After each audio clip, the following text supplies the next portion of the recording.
श्री स्वामी समर्थ. स्वामी म्हणतात, बाळा डोळे बंद कर आणि माझे बोलणे गप्प बसून नीट ऐक.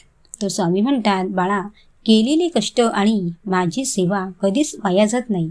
त्याचे फळ योग्य वेळ आली की मिळते. आणि बाळा जेव्हा आयुष्य दुसरी संधी देते तेव्हा जुन्या चुका परत करू नका, कारण दुसरी संधी पण खूप कमी लोकांना मिळते. स्वामी म्हणतात, जो दुसऱ्यांचे चांगले व्हावे असा विचार करतो, देव त्याला कधी जीवनात काही कमी पडून देत नाही. आणि बाळा दुसऱ्याला कधीही हसू नका, दुसऱ्यांसाठी रडा पण त्यांच्यावर हसू नका. स्वामी म्हणतात, वेळ प्रत्येकाची येते, तुमचे पण दिवस चांगलेच येणार आहेत हे लक्षात ठेवा आणि माझ्यावर विश्वास ठेवा. आणि बाळा जेवढ्या वाईट दिवसांचा सामना कराल त्यापेक्षा दुप्पट चांगले दिवस तुम्हाला मिळतील.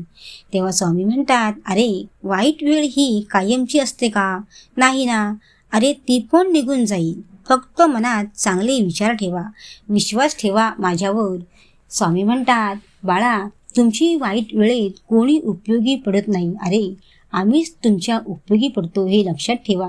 परमेश्वराला आपले माना. बाळा तुम्ही आयुष्यात पुढे जात जा आणि मागे राहू नका. कष्ट करा, कष्ट इतके करा की रात्री तुम्हाला सुखाची चांगली झोप लागली पाहिजे. इतके कष्ट करा, कंटाळा करू नका आणि आलेल्या परिस्थितीला सामना करण्याला घाबरू नका. श्री स्वामी समर्थ.